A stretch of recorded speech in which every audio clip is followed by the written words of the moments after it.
for probably 45 miles, and it's called Panhandle, Texas. And I remember sitting on our back porch in Borger, watching a tornado 30 miles away, a huge tornado, go right towards Panhandle, Texas. Ended up wiping out most of the town, actually. Thankfully, there was no casualties. But watch that thing. I mean, that's how far you could watch. 30 miles away, or tornado, huge tornado, just moving right along, sweeping through the plains, as it were. You say, why do you show this picture? What is the whole idea? Solomon's wanting us to have this kind of outlook on life. You say, like looking ridiculously far to where you almost can't see farther beyond that? Yes. Yes. Looking so far beyond that you are not captivated by the present. Look at the end when you're at the beginning. So, note what he says then to caution us, to give us maybe some guidelines. He says this in verse 8, and the patient in spirit. If you're going to consider the end rather than the beginning, you need to be patient in spirit, because that is better than the proud in spirit. This phrase, being patient in spirit, speaks of enduring trying circumstances. Now, here's something interesting. The word here for patience in Hebrew literally means to be indulgent. Indulgent. Maybe I say, well, that seems a little bizarre for a definition for this Hebrew word about patience. Well, here's the idea. It may be odd to us, but the sense he's trying to get is someone is willing to indulge whatever circumstances are upon them, or to let them take its time to the very end to be able to come about. Is everybody with me? You would be patient. You would let that come upon you. You would indulge its space in your life. You'd indulge that circumstance. You'd indulge that trial. You'd indulge that issue, and you would be patient because you're not trying to get it changed right here, right now. You're not trying to react and get things the way you want it. You don't want that instant satisfaction. You're willing to let the Lord use it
That's a good thing.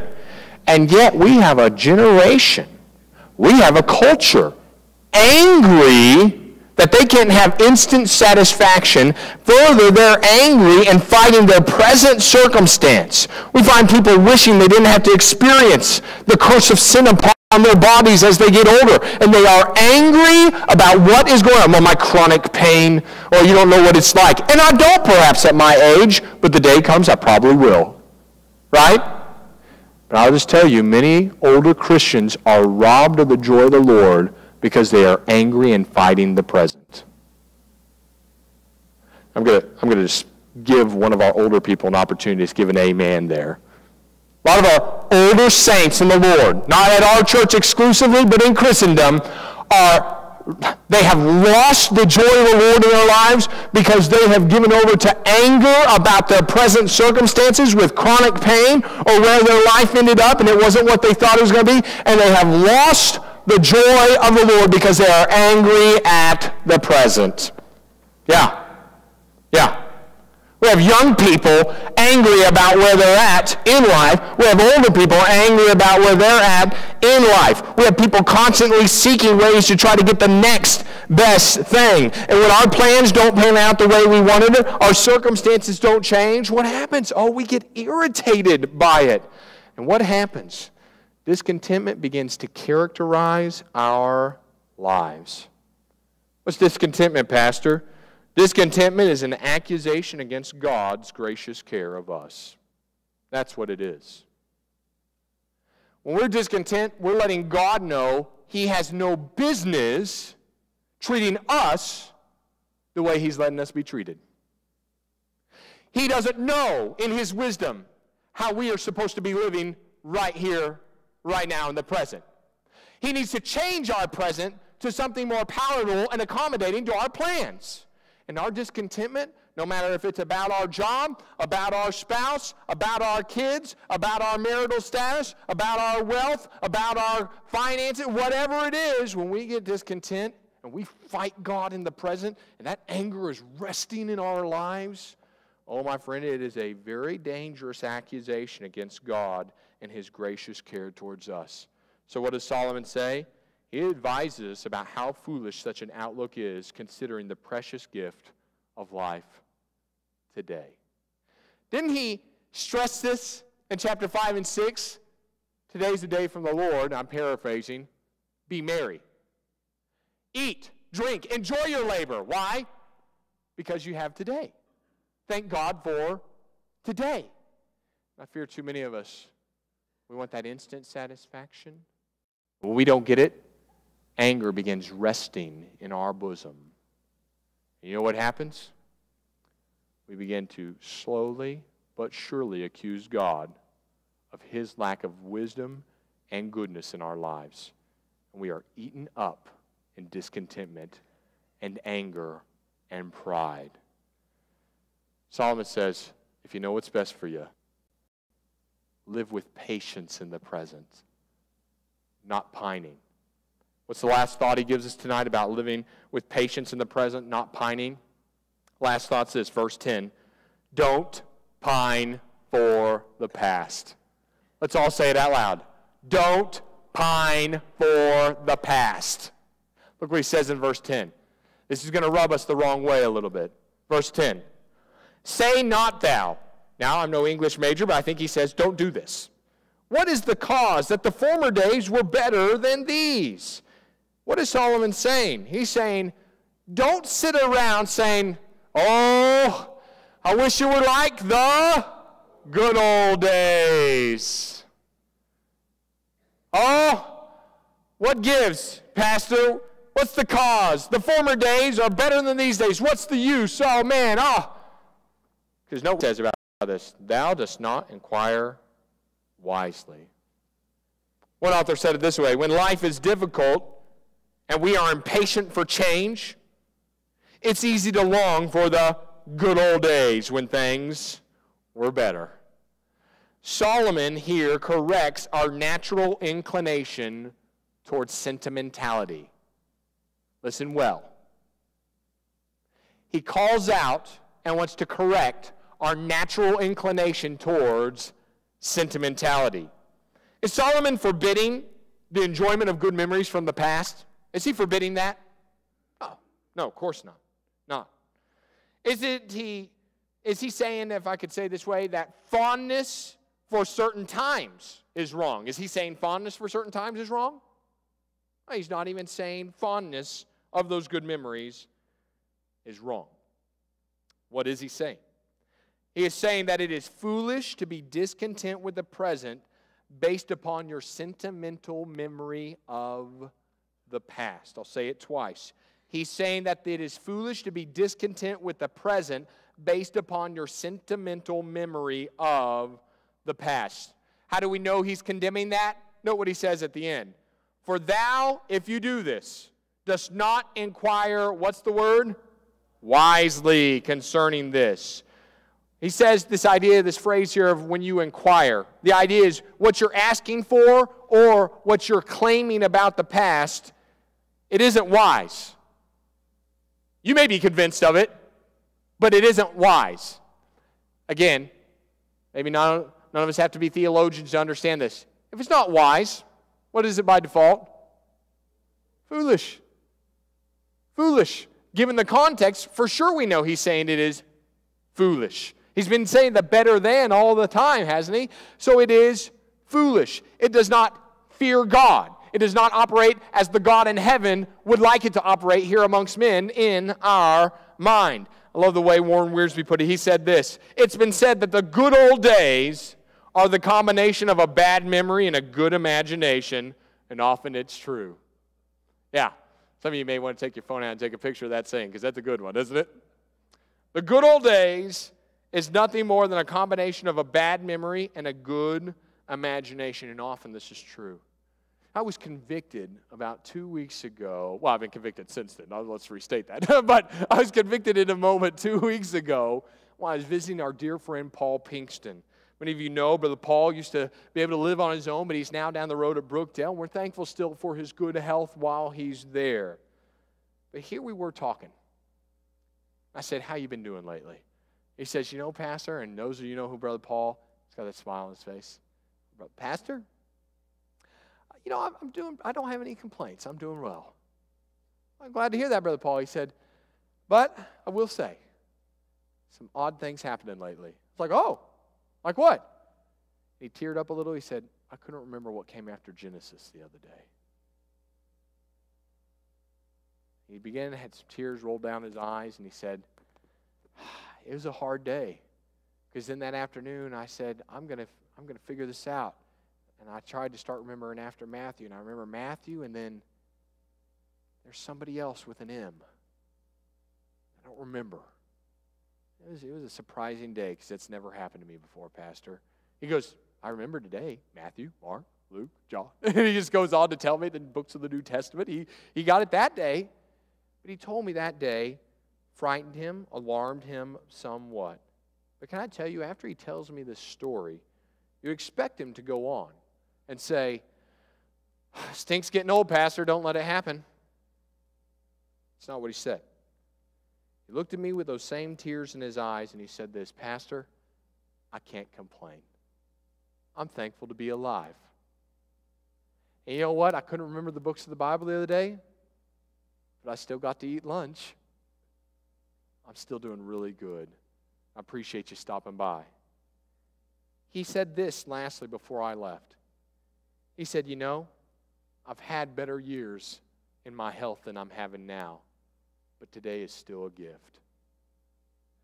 I sat there with a man who has recently had a major memory lapse. And yet he had enough insight for this young man to hear, I've had better years. And he didn't go on to say, and I wish I was still there. He said, but I'll tell you this, today's a gift. I was convicted in my heart because how often do I and yourselves perhaps pine for the past? Maybe we could ask ourselves some diagnostic questions here.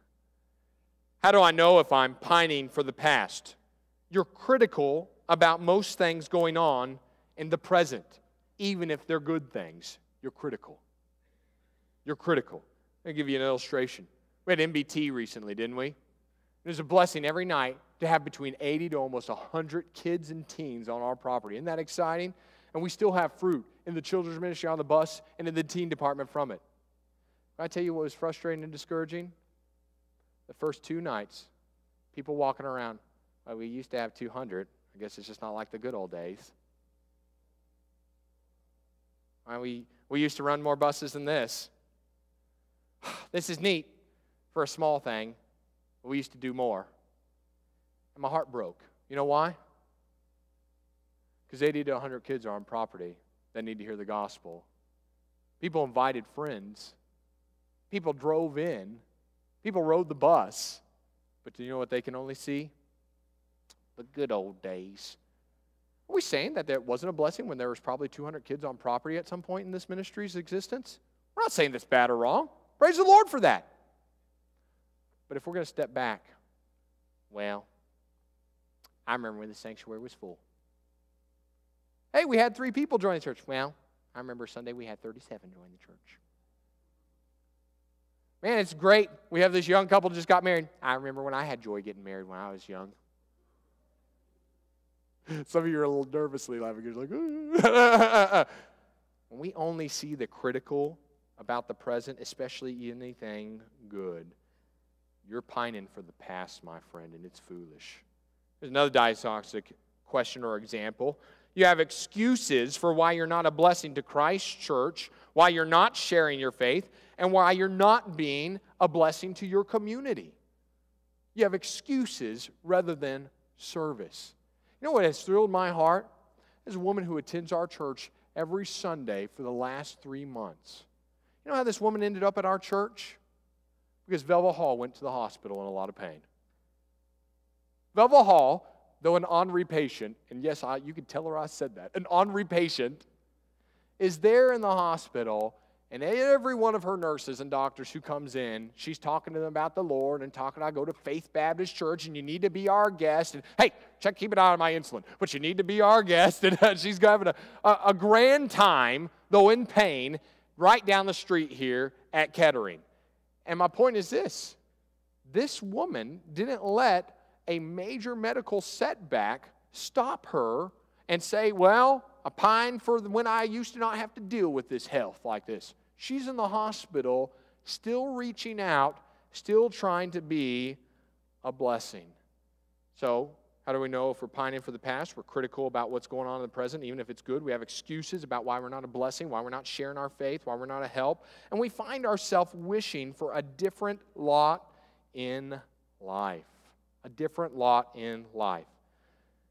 Sadly, what characterizes our conversation a decent amount of the time is remembering when we enjoyed a different life than what we currently have. We remember when we were skinnier. Remember when we were healthier.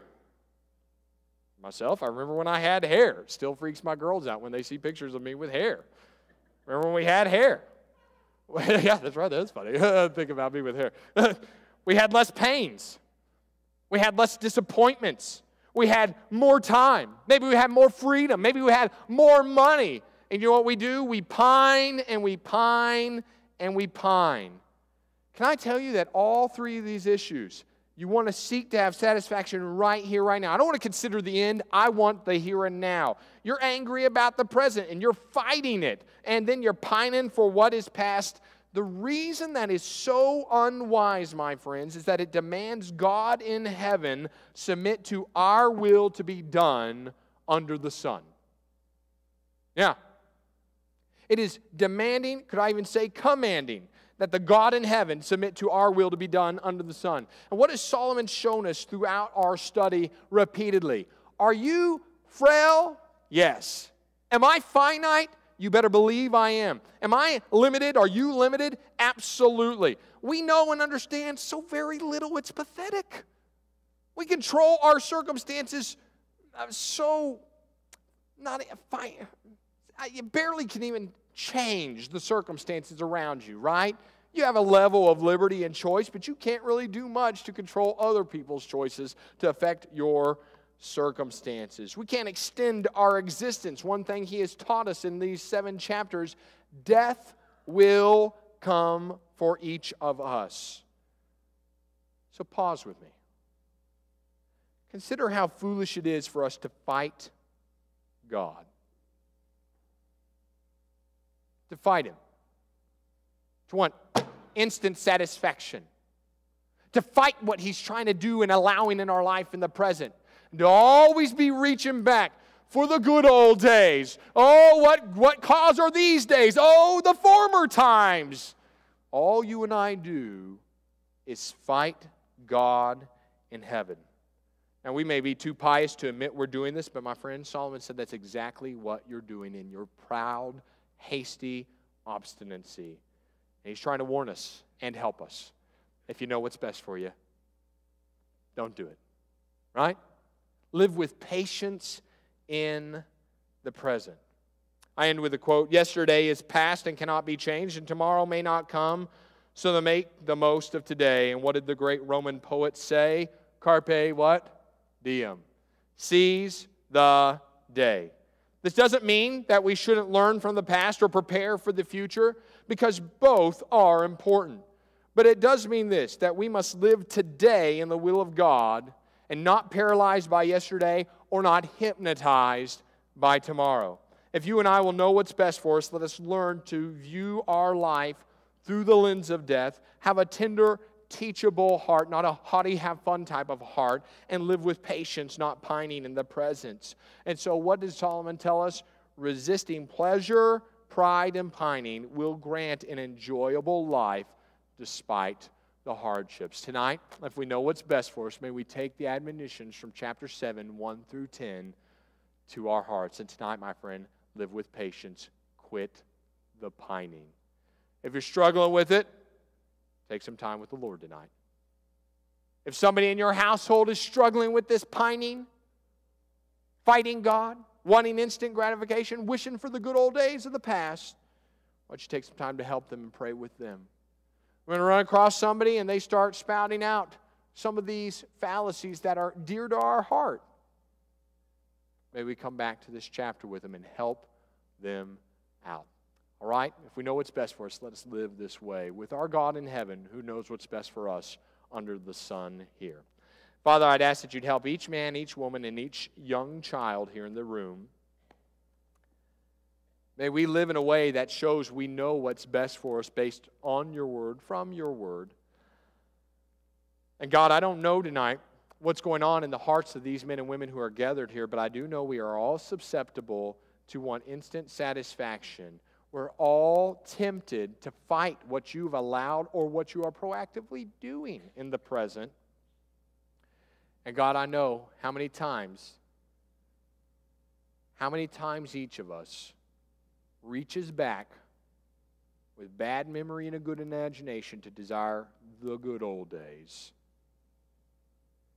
May we not let sentimentality rob us of your grace and purpose today. May we not live pining lives, discontent, fighting, angry, commanding you to do what we want and expect. May we have surrendered, humble hearts. Hearts that understand it's better to have patience, to give you the space. We will allow all the space necessary for you to do what you want in our lives, through our lives. Help each man, each woman to consider their relationship to you, with their spouse if they have one, with their kids, with their jobs, with their futures, with their finances, with their time, with the help from chapter 7, 1 through 10. So Lord, to help us tonight, in Christ's name we ask this. Amen. Let's take a moment with our heads bowed and our eyes closed, and as our piano plays, and Brother Nate will sing a song perhaps, with our heads bowed, our eyes closed, I do want to give you a moment to consider, are you living with patience or are you living with pining?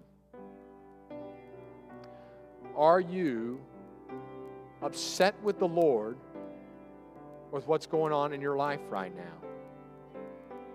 Are you speaking in covetous or discontentment ways about His treatment and His grace and goodness in your life?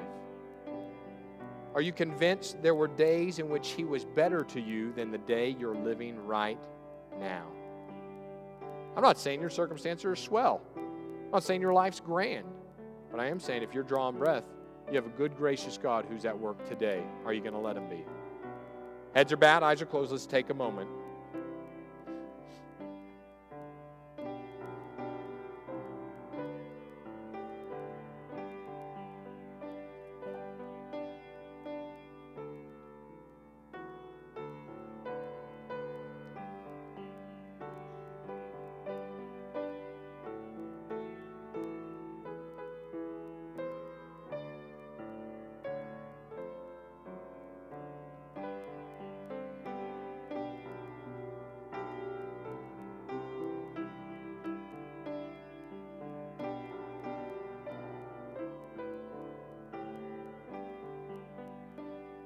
Appreciate your faithfulness tonight to assemble. And I want to give you just a few quick announcements, and then we will be dismissed. One cause, mini golf activity. Parents, grandparents, if you have a young person in your household or sphere of influence, that's this Saturday. If you have questions, see Pastor David. Starts at 6 o'clock, meeting here at the church, I believe. Singles Plus activity this Saturday morning at 10:30. And so if you have any questions, you can see the horns, or you can call the Seatons and check in on that. And then you don't want to miss out our baptismal celebration this upcoming Sunday right after the morning service. How encouraging and exciting that will be as people who have put their trust in Christ make it public and demonstrate their faith on the inward and the outward. And so you want to see that, be encouraged, and be a part of that. Last announcement, or two announcements, for the family weekend. That's coming up not this weekend, next weekend. Friday night from 7 to 9. Saturday from 10 to 2, lunch, childcare provided on both those days. And then Sunday, we'll have 9:30 combined teen and adult Bible study in here. 10:30, we're going to be enjoying a lunch together, and then we'll have an afternoon service with Pastor Lovelace as he gives us our final message. If you want to know more, you can always click on the church's calendar and see the sessions that are being offered. It will also be in the bulletin this upcoming Sunday. I want to encourage you, grandparents, parents, single, kids, no kids alike, make it out. It'll be a help. It'll be an encouragement to your faith. That's next Friday, Saturday, and Sunday. Next Friday, Saturday, and Sunday.